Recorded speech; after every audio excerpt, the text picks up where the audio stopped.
Winston Churchill said history is written by the victors.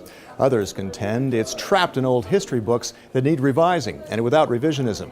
Well, this seminar, organized by the EPP, focuses on how Europe should remember its totalitarian past, how to make sure youth understand it and don't forget. The gathering drew leaders and thinkers from across Europe and took place less than 1 month after the European Parliament gave the green light for a new European institution, the House of European History. Set to open in 2014, it aims, like this hearing, to present a common European history with special emphasis on European integration,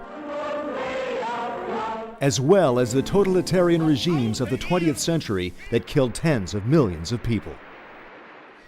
EPP Group President Joseph Dole said Europeans don't have the right to forget. To renounce that duty of memory, he said, justifies the executioners. Lithuanian former President Vytautas Landsbergis, an EPP Group member, says more than 20 years after communism's collapse, some history books are still missing the point. It is one thing when you are reading what did happen. And if teacher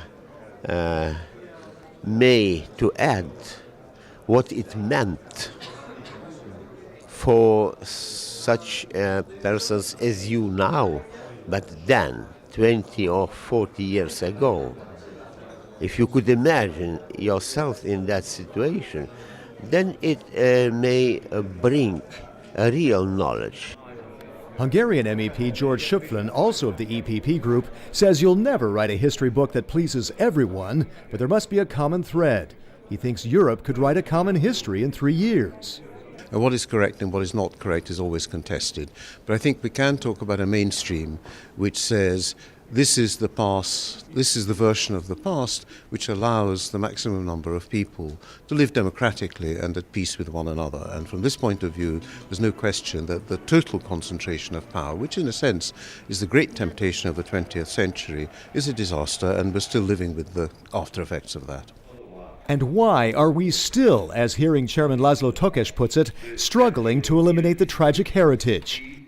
Here, a suggestion by one historian from the Prague-based Institute for the Study of Totalitarian Regimes. This process of renewing the mentality and the renewing the style of understanding takes time. It's not so easy like remodeling of facades or economy. I think that this process is very important and complicated, and maybe after 20 years we are more informed about concrete steps, and we can coordinate, among some countries with their own communist experience, how to do that. Decades after the change of regimes, schools are still haunted by different versions of the past. As this seminar suggests, Europe needs to remember its common history together. That is part of the healing and a way to look ahead. For more information about our group's activities on this and other issues, please have a look at our website, eppgroup.eu.